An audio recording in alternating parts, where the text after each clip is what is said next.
Alright guys, welcome back. So this is going to be a video on my recent NMRA contest build. This is M.A. Russell Welding Works, and it was a combination of two kits from Jimmy Degnan. It was Damon Feeds, which is this building here, and then I also used Jay Keen's supply. I did some modifications, added some things, and then I created what is known as M.A. Russell Welding Works. So what I'm going to do is just go over basically some of the things I did on it to make it look the way it does. So move the camera there. Alright, so the contest was basically this kit here, which is Damon Feeds. Alright, and what I did on the front here, I added a covered area that has corrugated roofing, I-beam posts, and along the back I added another structure onto the back of it, so it looks totally different. Now with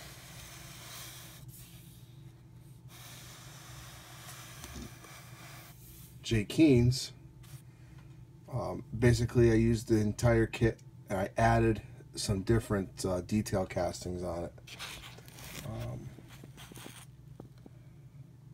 Those two vents didn't come with it, I added those. This right here is a pewter casting, which was chemically blackened, polished, and then hit with oil wash. This right here is a piece of styrene tubing that I put as a vent. This elbow that's coming out of the building obviously is a pewter casting and did not come with the kit. I added it.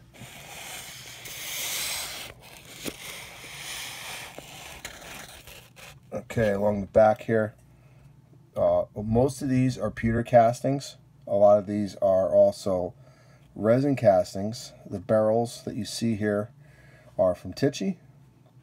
This is from Railroad Kits, same manufacturer as these two kits.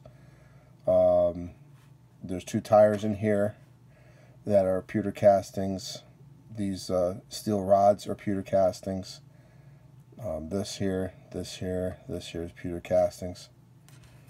The signs were made, and I weathered them with gouaches to make them look rusty.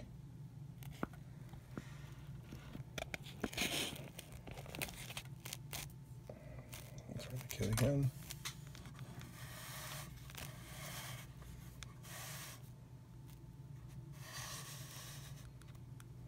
Okay, so the back has got quite a bit of detail.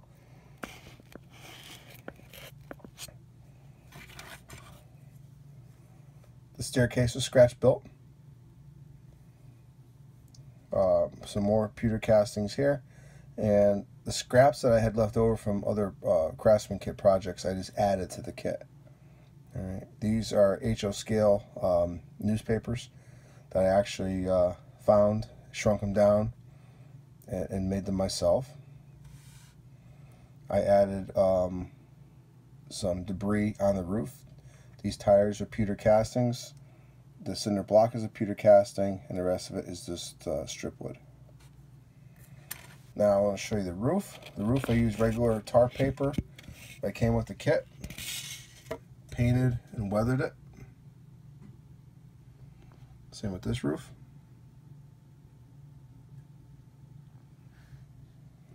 Okay. The base is mat board that you can buy at Michael's. I buy it in the big sheets. Cut it to fit, painted and weathered it. Added the ground foam, the ground scenery. I use Scenic Express materials on it. Alright. Continue on to this side. And the same thing here. What I did add was, on this kit, was the first time I used this product. You'll notice it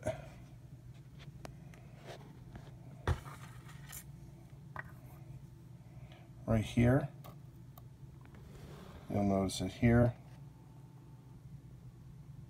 This is leaf litter, and it's made by Scenic Express. I'll show you what it looks like. You can buy it in a bag, and that's how it comes, and you just glue it in place. I use canopy glue on this to glue all the pieces in, and I know there's a shadow here. Let me see if I can pick up the model so you can see. There we go. How many castings I actually put in there.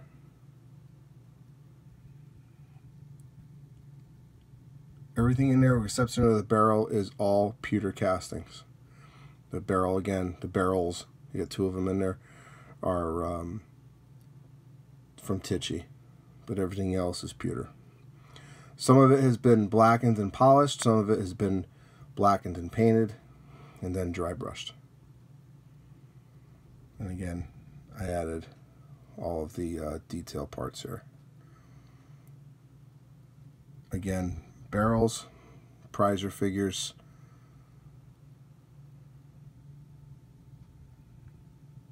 now the weathering on the map board is Bragdon weathering powders, and I use Bragdon weathering powders right here and along the bases of the chimneys and the vents.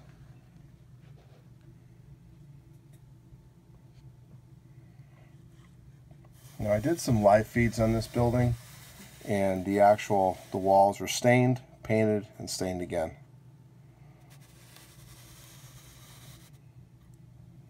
The windows are glazed, and I use Depot Buff as the shades. Let me see if I can show you the front.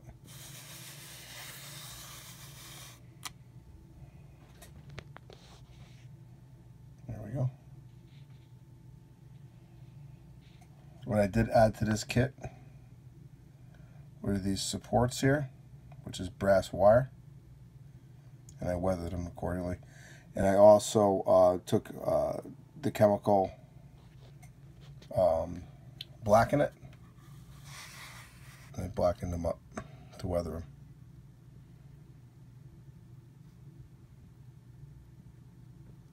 Alright, so that's the model. There we go, nice and clear. So if you have any questions, please ask in the comments. What I will do, going to do another build. I'm actually going to do 2 of the same build, and then one of them is probably going to stay with me, and the other one is going to go probably in the auction block. So if you want a piece of my work, let me know. And I'm not sure if it's actually going to an auction block or sell it privately. I'm not sure yet. So it's going to be similar to this, but a smaller scale. This one's not going to be for sale. I'm going to keep this one. Can't part with it. But again, if you're interested in one of my pieces, let me know. I'll be glad to build you something. But that's pretty much it. So if you're interested in these kits, though, visit railroadkits.com. Very affordable kits. You can get J. Keen's for I think $9 or $10, and I believe I'm sorry, Damien's is Damien Feeds is $9 or $10, and J. Keen's is, I believe it's $30 or $40. I think it's closer to 40. So very affordable Craftsman kits. So check them out online. It's railroadkits.com. So thanks for watching, and see you at the next update.